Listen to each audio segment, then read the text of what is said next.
Welcome to the first video in my apartment makeover series where I take you through every single room of this apartment. Spoiler alert, there aren't that many, but I figured I would show you the whole process from start to finish on how I redid our entire apartment. But if you are new to this channel, something you should know about me is that I am of the philosophy that any place that you move to, you should do your best to make it feel like home, make it feel comfortable for you, even if that is just a rental. So if you're here, I'm hoping you'll come along with me in that process on how to make this apartment into a home. If I look awkward, it's because I'm holding this mic and I don't have a mic stand and I don't know what to do with my hands. In today's video, I'm going to show you what we did to the front entry and the hallway. We've been living here for about 6 months now, and it's still a work in progress. I feel like it's always kind of going to be a work in progress. And to be honest, I don't always want to just buy a bunch of things to get a room done super fast, so I'll always point out what things that I'm imagining for the future as I take you through the spaces. So if that seems interesting to you, please don't forget to hit that like button. It just helps me out a lot, and I'm actually really close to 1,000 subscribers. So if you are a returning viewer and you haven't clicked that subscribe button yet, please think about it pretty please. I love making these videos for you guys, and I would just love to hit 1,000 subscribers. That would be like amazing. Also, I did chop off all of my hair. I think I forgot to mention that. So now let's take a quick look back about 6 months ago when we first moved in here. Don't forget to check out my empty apartment tour if you haven't seen that already. But the front entry is actually a large space, so I wanted a place to put my shoes, my keys, my purse, and a place to house our litter. The front entry also has the washer-dryer closet and then another regular storage closet, so that's pretty nice. And it leads to the hallway that connects to the rest of the apartment. This is what the space looked like about a month after we moved in, and if I'm being honest, several months after that. I kind of neglected this space, if I'm being honest, but I bought this IKEA cabinet because I knew I wanted to do a cool DIY litter cabinet, but until then, I had to keep my old one around for the cats. And I really was drawn to this piece because of its traditional accents, and I just thought I could do something really cool with it. Pretty soon after we moved in, we actually hung up this mirror at the end of the hallway. I don't know why we did that so fast, but we also have the old shoe storage solution, and we also have the full-length mirror that I had at my old place. I just didn't know where I wanted to put this yet. I did make a full video on my DIY litter cabinet, so definitely go check that out. I put in some work with some power tools, so if you're interested, I'll leave a link right here. I feel like this turned out pretty well, if I do say so myself.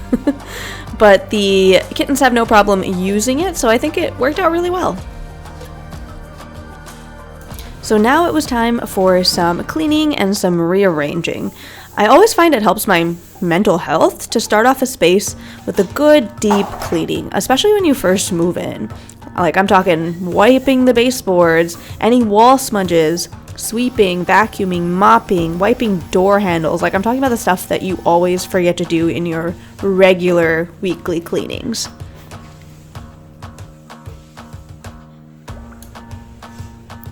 I got this rug from Rugs USA. It is a washable rug, which is pretty neat because I know that this is where we're going to be taking off our shoes. This is where litter will be tracking. And it was kind of a dilemma for me to figure out which orientation I wanted to put this in because the rug was mostly to keep litter from tracking all the way down the hallway.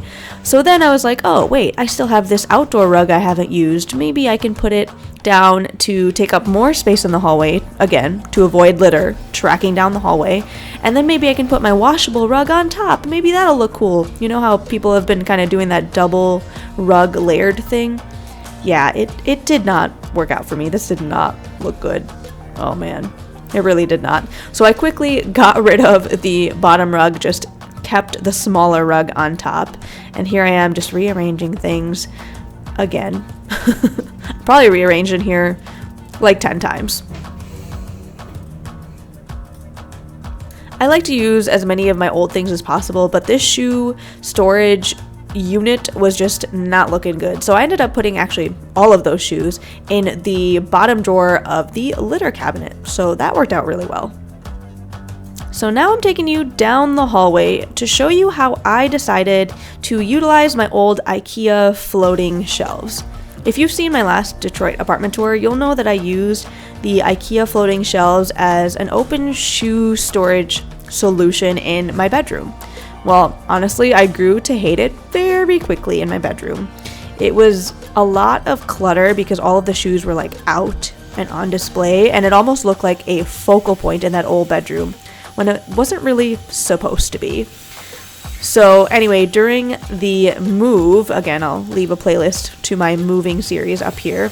The old bookcase that I had since elementary school that I was using to house all my books before, it was ripped to shreds, which is truly tragic, honestly. But I figured I could use these floating shelves as a bookshelf right in front of the guest bedroom / office, almost as if I'm inviting my guests to browse our selection of books. I don't know, I thought it was a good idea. And I don't know if you caught it before, but pro tip, if you're drilling into drywall, if you just use a vacuum right next to where you're drilling to vacuum up all of that dust, it saves you from cleaning the floors. You know, just a pro tip. I have a question for you. How do you guys organize your books? Are you neurotic like me and organize them by author's last name? Do you color code them? Do you do it by category? Let me know your thoughts, because I know this is a highly controversial topic. Let me know in the comments down below. And now for the grand reveal. I feel like these bookshelves are always going to be a work in progress. At first, I only had all of my books on there. Then I added in a couple decor items. I don't know, I think I'm going to change it 20 times. But down the hallway, I still have that mirror hung up. I have this brass Sri Lankan vase in the corner, but the walls are pretty barren, so maybe a future DIY painting coming your way? We'll see. But the front entry, I'm pretty happy with. I think the only thing I could add is maybe a painting over that litter cabinet to fill that wall space. But I also added in a chair so that I could sit down and put my shoes in. It turned out really nice, honestly. I've covered all of the essentials that I think that you should also consider for your entryway. So a place to store your shoes that's not super eye-catching. A place to sit down, put your shoes on. So even if that's just like a small bench, if you have space for it, highly recommend it. Some hooks for your keys, for your purses. An area as like a catch-all for your masks, for your keys. Hopefully a mirror so you can check yourself out before you head out. And that's pretty much it. I hope you guys enjoyed that transformation. It's definitely not the biggest transformation you're going to see here on the apartment makeover series, but I figured I'd ease you guys into things. Don't forget to hit that like button if you enjoyed this video or if I gave you any useful tips, and consider subscribing if you've watched a couple of my videos. It would really help me out, and I am so close to getting 1,000 subscribers. It would honestly mean the world to me. Make sure to check back every week because I will have a lot of videos coming your way, and thank you so much for spending your time with me. I'll see you guys next time.